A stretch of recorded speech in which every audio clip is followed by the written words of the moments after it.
But however, for now, though, we're going to have a conversation with our SABC News reporter, Ntakwana Ngatane, who's based in Lesotho. Ntakwana, thank you so much for joining us. Welcome to AM News. Good morning, Jimmy. Good morning. How prevalent is human trafficking of the Basotho woman into South Africa?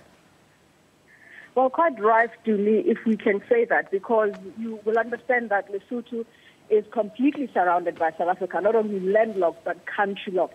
And this is a country that depends almost entirely on South Africa. 90% of imports into Lesotho come from South Africa. And the two countries, South Africa is Lesotho's biggest trade partner.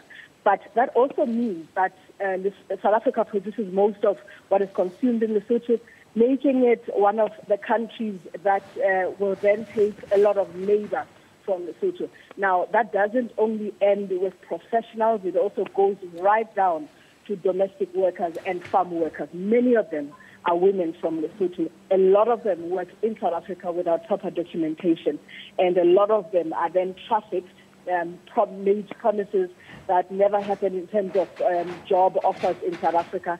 A lot of them get employed, but employers then dismiss them instead of paying them because they know that they don't have the right documents to be working in South Africa. So these are some of the things that happen to a lot of the women that work in South Africa. And so they're saying enough is enough. South Africa says when we spoke to the minister in the presidency responsible for women, Susan Chabangu, yes, we understand that Basotho women and Basotho have been working in South Africa for a long time. And so we shouldn't just turn a blind eye, especially when you have to play a balancing act with South Africa's own unemployment. But we need to ensure that even though Lesotho women come in to maybe areas such as domestic work that other South Africans would want to come into, they should still have the rights under proper conditions and proper documentation, perhaps contracts, and that allow them to work legally in South Africa when they do so. Now, I understand there was a symposium held yesterday in Ladybrand in the Eastern Free State. Tell me more about it. Yes, about more than 500 women attended this symposium. They were from South Africa and Lesotho.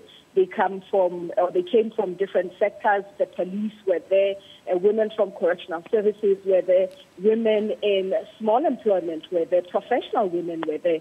There were women also who motivated others, and some from South Africa saying I was a drug trafficker all around the world, and I understand what it means to fall victim to things like this, to want to have a better life and look for opportunities anywhere and everywhere and end up falling victim to human trafficking. So it was an experience sharing session between the two countries, but also the ministers from both sides making promises in terms of tangible. I said when I spoke yesterday, this is probably the first time that the two countries are celebrating Women's Month with tangible efforts to come up with things that are not just celebratory or commemoratory, if you like. So the symposium itself looked at what women want, what they want as they work in South Africa, what they want as they work in Lesotho even, because some of them said they had, in Lesotho, started a women's domestic work union here in Lesotho, but also that would also help them as they move into South Africa to ensure that maybe their members get what they deserve. The Minister of Labour in South Africa, Mildred Oliphant, saying that they have pension funds that are pending, that they know that perhaps belong to some of the people that have worked in South Africa from Lesotho, and that they should be registered so that they can also get benefits from unemployment insurance funds and so on and so forth. So quite a wide range of issues that came out in the session that was held in the Mantuka municipality here in Ladybrand or in the Eastern Free State. And incidentally, to me, the Mantuka municipality was named after one of the most famous prophetesses in Africa. So again, very symbolic in terms of honoring women. Now, Ntakwana, with all that was discussed, all the issues that were raised in yesterday's event, having also statements from the Department of Labour, from the Ministry of Women as well, assuring that they understand the value that the Basotho women are adding, of course, to the South African economy. Why are women from both countries today having a joint rally, I understand, at the border of the two countries?